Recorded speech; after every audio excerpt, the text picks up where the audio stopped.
Morning world, it's the 30th of June 2016, it's about 10 to 9 in the morning, and I'm exploring, purely hypothetically, the idea of racism and xenophobia as manifested astrologically. There's a lot of racism going on in my country at the moment since the referendum vote, but I have to be clear about the definition of what I'm talking about. Racism is the persecution of other people because of the colour of their skin and their ethnic origin. Xenophobia is the persecution of anyone who is not, in this particular case, British or even ideally white British. Obviously, I abhor all of this. But from an astrological perspective, it's an interesting phenomenon, and I've been racking my brains about this. And a few of you have emailed me and said, okay, look at this. And I thought, well, you could be right. So I want to look at a few things that's going on in the sky at the moment, semi-permanent in recent weeks, that could astrologically indicate why racism and xenophobia is so high in public awareness at this time. Firstly, I'm looking at the ongoing inconjunction between stationing Mars at 23 degrees of Scorpio and the position of Uranus in Aries at 23-24 degrees. This has been in angle now for a month. An inconjunction is an itch you can't scratch. It's the angle of discontent. It's a frustration. It's not a strong enough dynamic aspect to be sorted out in terms of direct problem, but neither is it a harmonious aspect. It's like two bits of sandpaper rubbing up against each other. Mars in Scorpio, there is a dark side to Scorpio, and I don't mean negative, I mean dark. Darkness is just the absence of light, and as true practitioners know, you can work with the dark and you can work with the light. Doesn't matter, they're equal and opposite and neither are negative. Shades of grey, different story. That's where you get problems, but darkness and light, fine. Mars in Scorpio standing still has brought up a lot of stuff around fear, persecution, phobia. Fear is when you know what you're scared of. Phobia is when you don't know what you're scared of. Paranoia is persecution, when you've got a persecution complex. Uranus in Aries is very much about the rights of the individual, standing up for what works for me, what I want for me, and human rights. It's much more complicated than this. You have to also look at the fact that over the last month, the asteroid Ceres has been at 23, 24, 25 degrees of Aries, where it still is, on top of Uranus in conjunct Mars.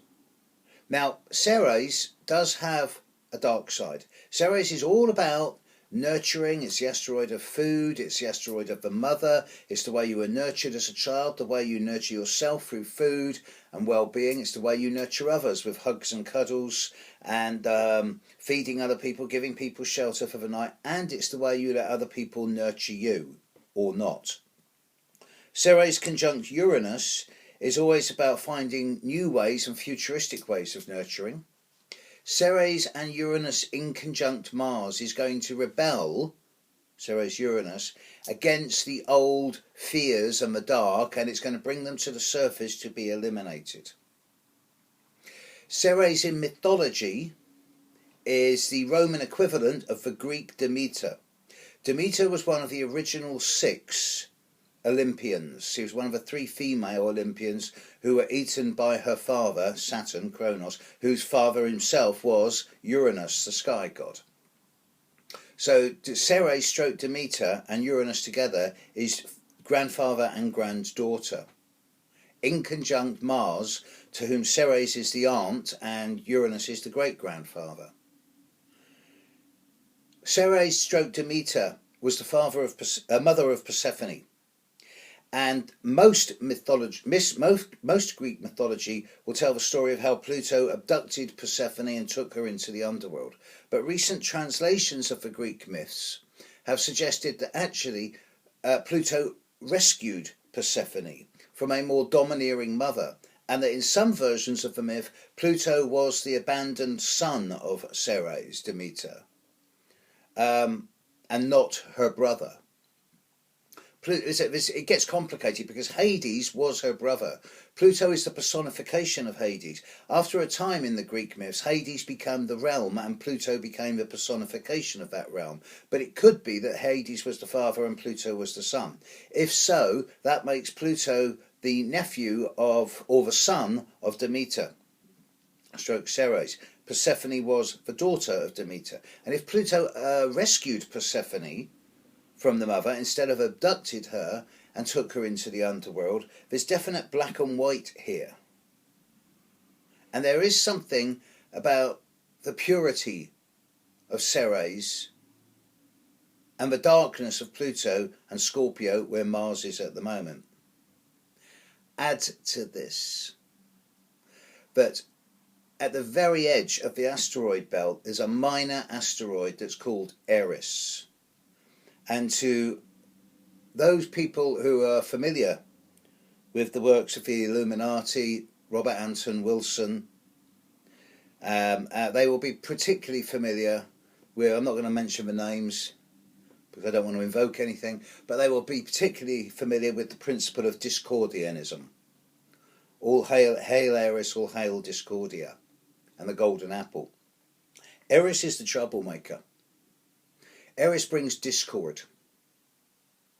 Eris sets things right by making them wrong in the first place.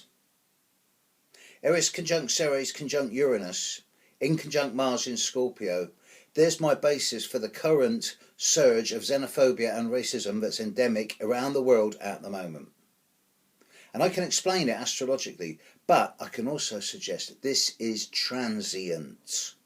And that as Mars now is moving forward, as of today, hopefully as Mars moves forward and clears 23, 24, 25 degrees of Scorpio and leaves the in conjunction with Eris, Ceres and Uranus behind, the xenophobia and racism that we've been experiencing in recent weeks will fade below the surface again. It will still bubble under until Ceres moves on from Uranus, which isn't going to be for another 6 to 8 months, and until Uranus and Eris move on from each other, another year or two. But Mars will clear, and this will be clear by the middle of July. So hopefully, by the middle of July, this will be once again relegated to where it belongs, under the surface, out of sight, and hopefully eradicated, but I think we're going to have to wait a few years for that. One day we'll all be the same colour. Can't wait. There you go, folks, my take on racism. Hope it helps. Bye.